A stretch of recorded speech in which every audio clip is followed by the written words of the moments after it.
Feet above flood stage. Reed Yaden now in our weather center. That's what we're saying for the Ohio. That is the way it's looking. Late Wednesday or Thursday, the crest will come on the Ohio. Now, bear in mind, there's one thing we have to remember. If we get any additional rain in the meantime, that would only drag the crest out or delay the crest some. So, situation is far from over, but the numbers that we're getting will show the worst flooding locally on the Ohio River since 1964. Now, what's in store for the evening hours? Well, presently in Kentuckiana, skies are cloudy. We have temperatures running about 47 degrees. It is dry now and will stay dry through the evening hours. Let's put the weather story together with our Earth Watch graphic. And what you can see is a low pressure area down over Texas and also stretching down through portions of Louisiana. That area is going to gradually pull to the northeast across Tennessee late tonight and early tomorrow morning. You guessed it, it is pulling moisture this way. As it does, rain will begin to spread into portions of Kentuckiana. A couple of radar views now. Let's go to the regional radar view on NextRad. And what we can see is the large area of precipitation that is gradually moving to the northeast. And right now, it's in portions of Kentucky, but the Louisville area is being spared at this point. Now we'll go to the NextRad Doppler radar and show you that the rain is being confined to the eastern and central part of Kentucky at this point. Now, as far as when any rain would begin to affect the Louisville area, really not worried about it at this point before midnight, which is good news for a lot of folks who desperately need a dry evening here in Kentuckiana. It does look like you will get it, but during the overnight hours, there will be the chance for some rain and also perhaps a thunderstorm. The rain will pull out of here during the early hours tomorrow.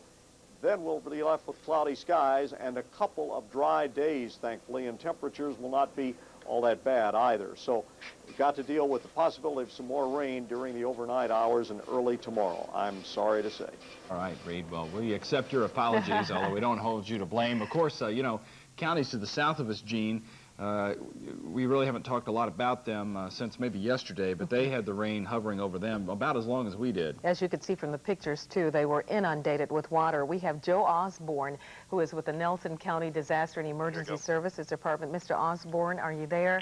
Yes, I am. Okay. You had a news conference at, I believe, 4:30 this evening for your citizens to advise them on a number of things. Can you give us some idea of what you need to tell them? Yes, ma'am. Thank you.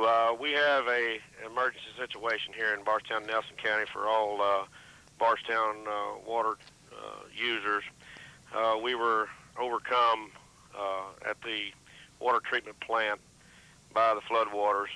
We were able to keep the water out of the basements and the pumps themselves and the motors, we think.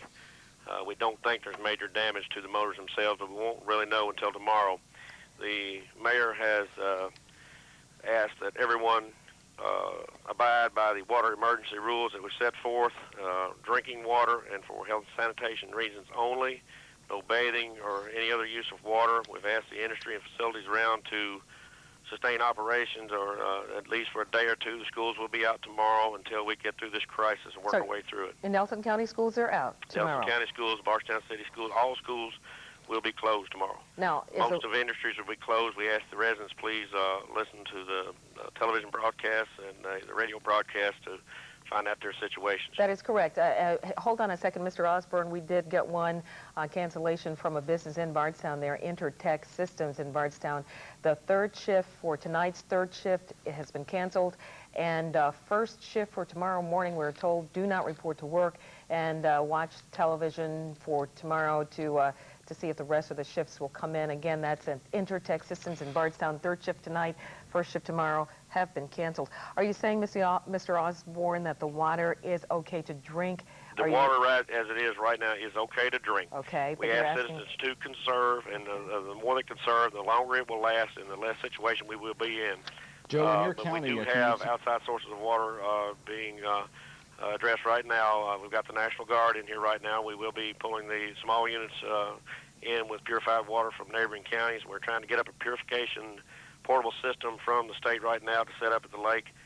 We can process 20,000 gallons a day with that if we have to. Joe, in your county, can you tell us how many homes have been damaged by flooding? In Jefferson County, for example, we've just learned 40,000 homes impacted by water. I can't give you an accurate, but I know that in New Haven in the southern end and in Boston and in the southwestern end are being heavily impacted at this time. It is in the main street of New Haven at this time. It's about like it was in 1984. As a matter of fact, yesterday we asked the residents, anybody that was impacted in '84, you need to get out now because it looks like it's going to be the same situation. How about evacuation? Have you had a lot of people who have been chased out of their homes by the rising water, sir? Yes, ma'am. We have utilized the guard down here. We have about 30 guardsmen and about 10 or 12 vehicles right now. We are an ongoing process to evacuate. We will be monitoring the situation through the night. Boston won't crest until tomorrow afternoon sometime. I think New Haven crested this afternoon. But we are having ongoing situations. We do have a house fire in New Haven right now, and situations like you're experiencing there in Jefferson County. Okay, a house fire in New Haven.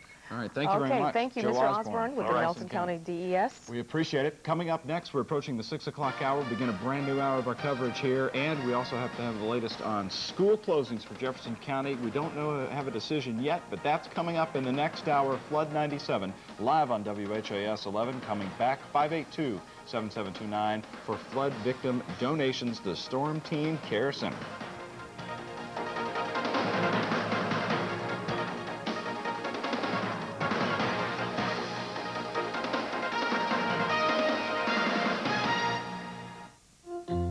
Out in weather like this? We do. When severe weather threatens, the WHAS 11 storm team is first on the air. Be prepared. You'll be first to know advance warnings from Doppler and NEXRAD radar. You'll see the storm's path from Sky 11 and SATCAM. When the weather's at its worst, we're at our best. Storm team coverage you can count on. Kentuckiana's News Channel, WHAS 11. Now, only on Sky 11, the new Power Cam with infrared night vision. Now, you'll see in the dark aerial news coverage like you've never seen before. The first, the best, Sky 11, only on Kentuckiana's News Channel.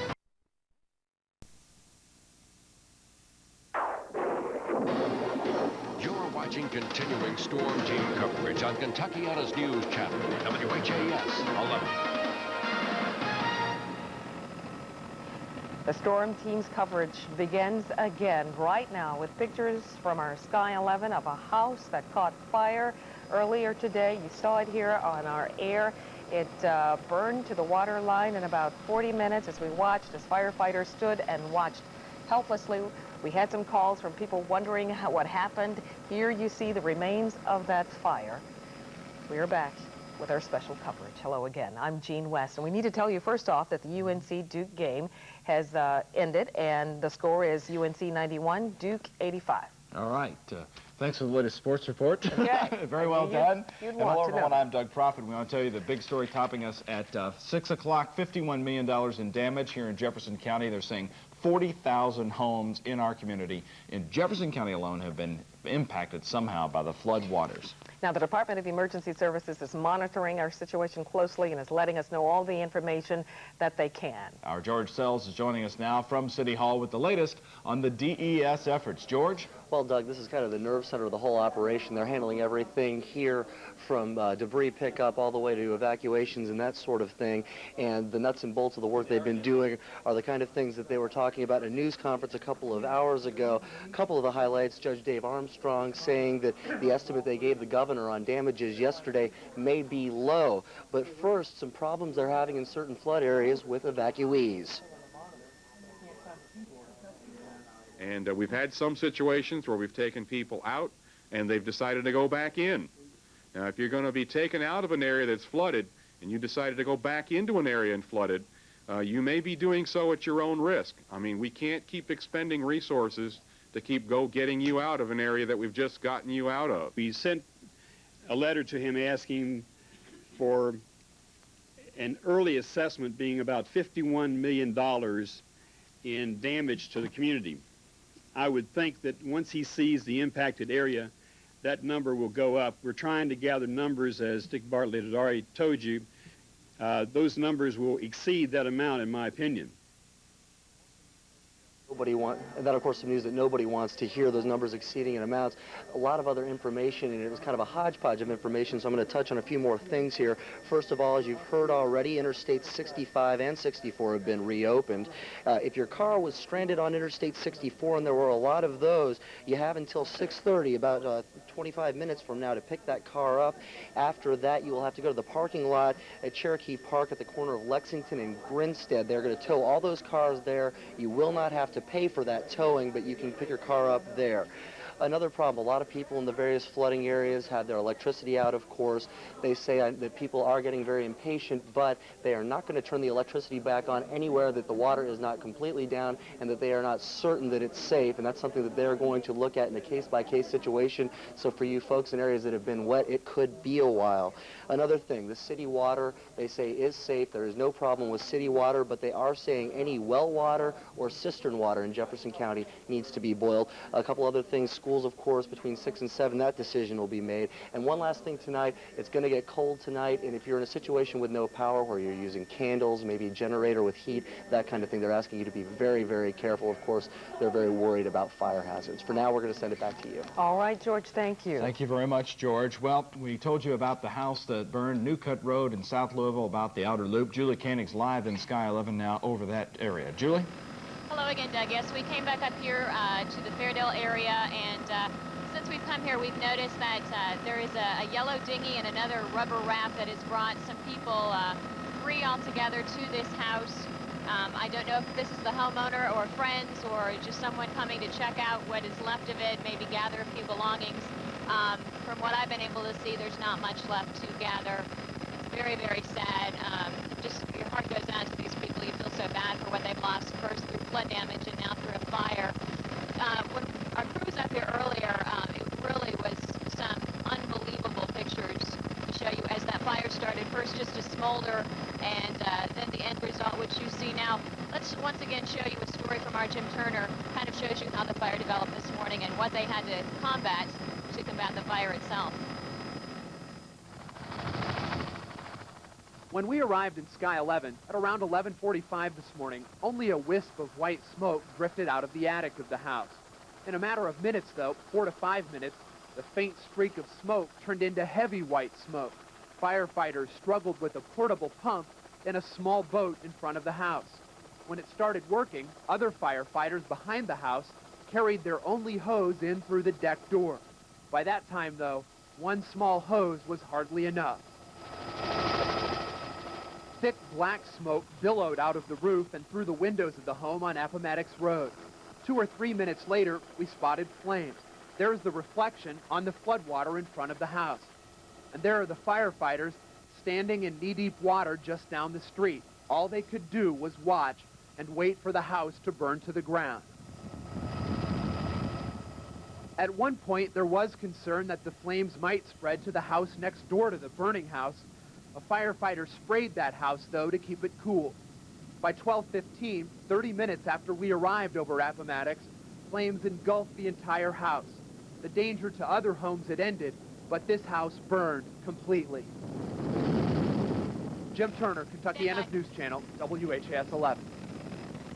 Once again, live in Sky 11, flying again over the scene of what's left of that house, and some folks now going through that debris. Also looking at the neighborhood. This is to the east of New Cut Road. It's north of the outer loop. Outer loop still submerged in water for the most part. The water in this neighborhood, though, has gone down. From what we can see, there are water marks on the houses. I don't think you can see them, but through binoculars, you can see the water has gone down a bit. One other note, you know that this water is not healthy. If you can see, there is actually some fuel. I don't know if it's oil or gasoline, but some sort of petroleum product has been leaking into the water around here. So very, very hazardous to be walking around in this water. It's just not healthy. It's not safe. One other quick note to motorists. As promised, we flew over I-65, and just north of Shepherdsville, there is water on the road. There is 1 lane available, maybe 1.5. If you're going to head south or head north through that vicinity, do it while it's still daylight. You can't get through, but I would not go through when it gets dark. Doug and Jean. All right, Julie, thank The you. striking image from that is that house burning, surrounded by Oh, water, with the firefighter standing there their helpless. pumps just didn't do anything Didn't do for them. Brooke Willis was down around the area when the fire was underway, and she's joining us now live with an update from her location.